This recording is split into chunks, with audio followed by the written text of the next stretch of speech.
Hello everybody, welcome to the channel of iSimulate, who loves simulation games. As mentioned in the previous video, I have been checking out some other games in the past few weeks. In this video, I'm going to share with you my Manor Lords playthrough. Quoting what they put on their store page on Steam, Manor Lords is a medieval strategy game featuring in-depth city building, large-scale tactical battles, and complex economic and social simulations. The game is still on early access and offers 3 scenario templates.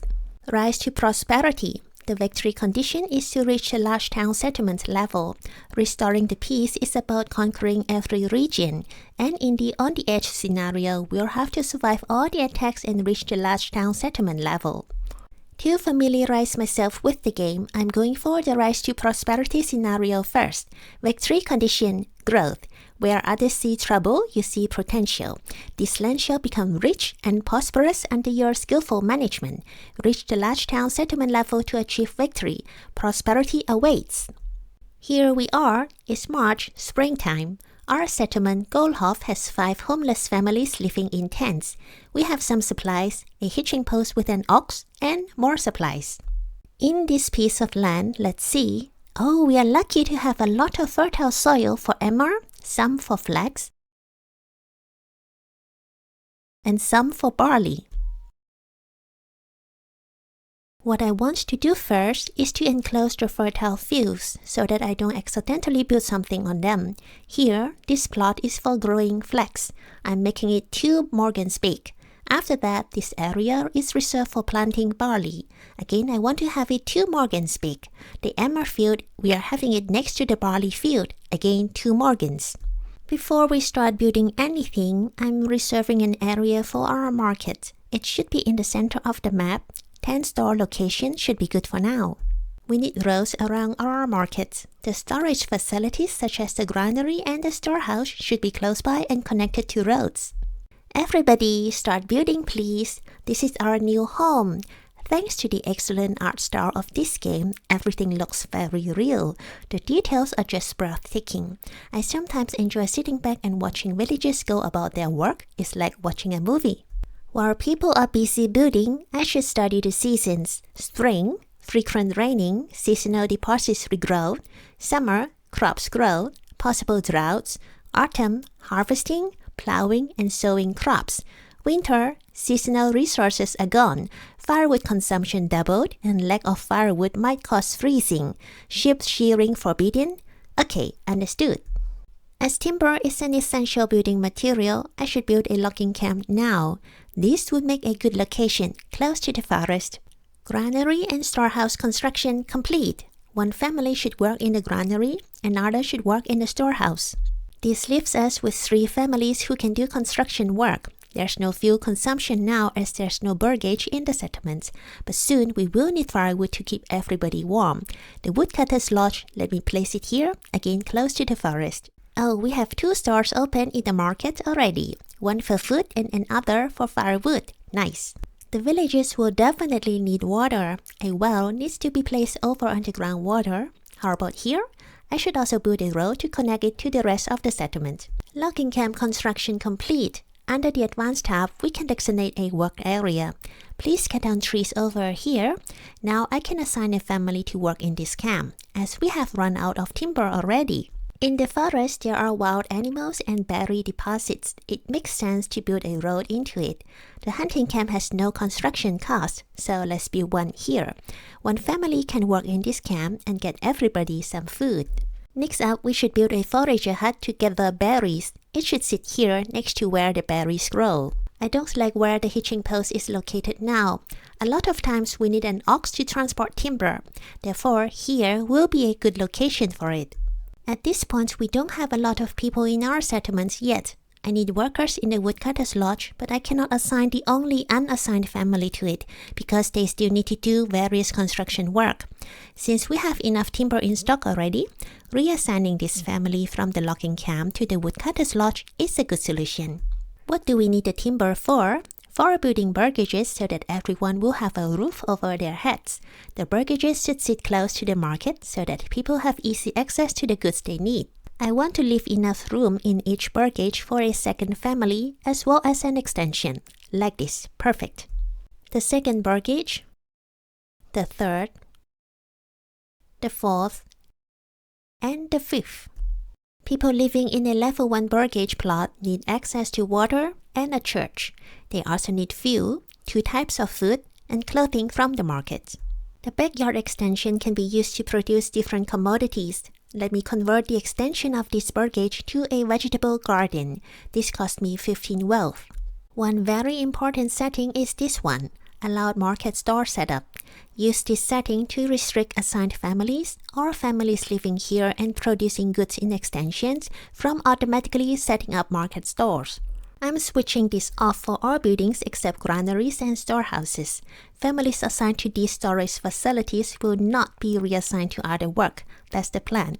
It's then the best to have these families run stores in the markets. This ensures stores will not be abandoned and good supplies to residents disrupted when a family owning a store is reassigned to another building. Among the 5 families in our settlements, one is permanently assigned to the granary, another to the storehouse, one family is busy constructing, the remaining 2 will need to cover work in the logging camp, woodcutter's lodge, hunting camp, and forager hut. That means switching jobs from time to time. After having 5 bird gauges, Goldhof's settlement level increases and we get a new development point. From nothing to a small village is our first milestone. Forest management doubles capacity of all berry deposits. Charcoal burning unlocks charcoal kiln, which converts 1 firewood into 2 charcoal, making refueling twice as efficient. Which one is worse, cold or hunger?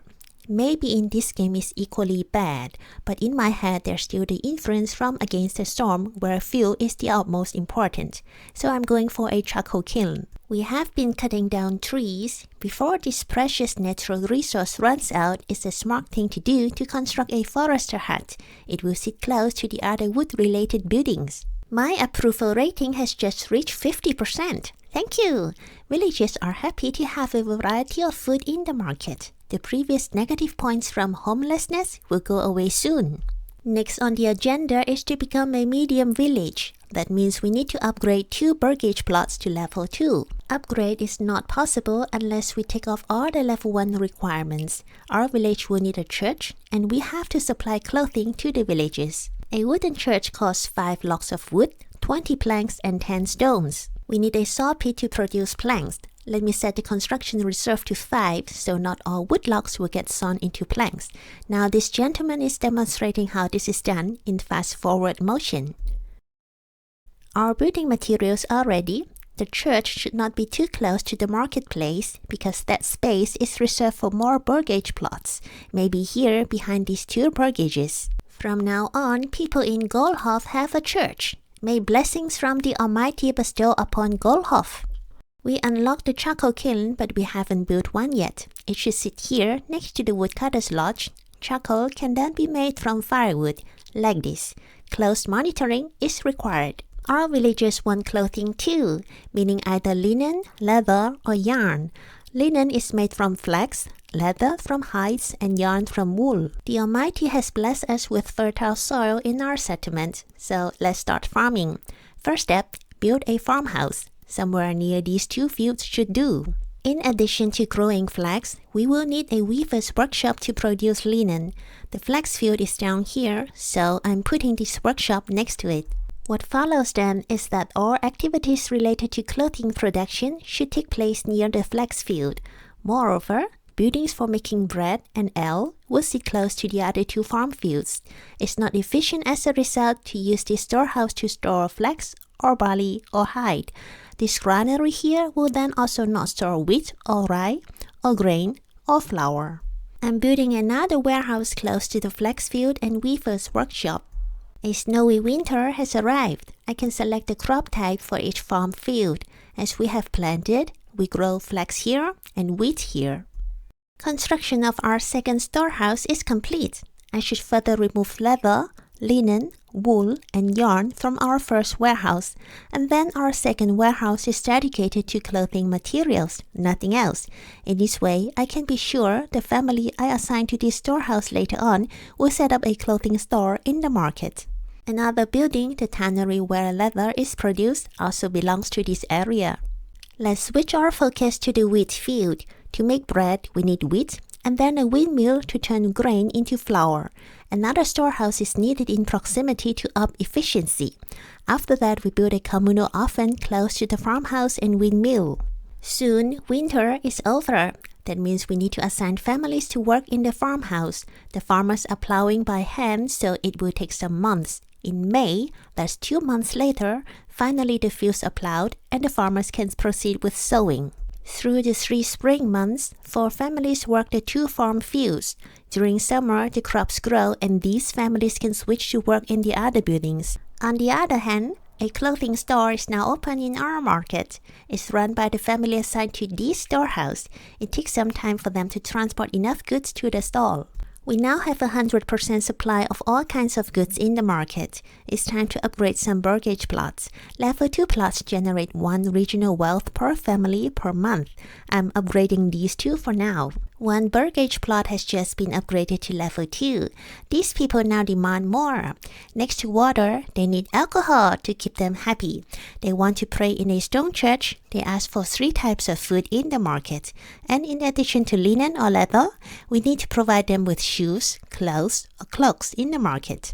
Upgrade of another burgage plot is also finished. Goldhof is now a medium village. This earns us another development point. I'll spend it on beekeeping. Apiary is unlocked. We can make honey in our settlements and add a sweet taste in everybody's lives. Okay, I hope you enjoy watching Goldhof progress from nothing to a medium village. This is just the beginning. In the next video, we will continue to grow Goldhof. Prosperity awaits. See you next time. Take care.